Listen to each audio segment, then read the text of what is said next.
Welcome to the Rim Break Rodeo. We hope this video helps. You start by opening Google Images and searching the subject and aspect ratio you need. This saves time and ensures fit.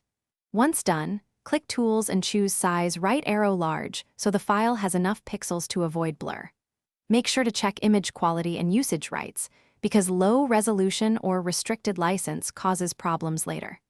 If the image looks small, try different keywords or add high resolution. Then download the original file to a known folder for easy access. Next, open the chosen image in a new tab and use Save As to get the full-size file. This avoids thumbnails. Once downloaded, open a simple editor, Photos, Preview, or a free online tool, and set canvas to your display resolution. Crop while keeping the aspect ratio so nothing looks stretched. You can also tweak brightness and contrast. This makes icons and widgets readable. Save as a JPEG or PNG with maximum quality. Make note of the saved location for the final step. Finally, set the edited image as wallpaper. On Windows, right-click the desktop, choose Personalize, then Background and browse to apply. Pick Fill or Fit depending on your crop.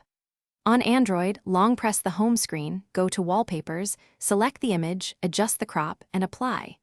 If the result is blurry or improperly cropped, make sure the image resolution matches your screen and try a larger source image. A key troubleshooting tip: replace with a higher resolution original before editing to avoid artifacting. Thanks for watching. Consider subscribing if we helped you.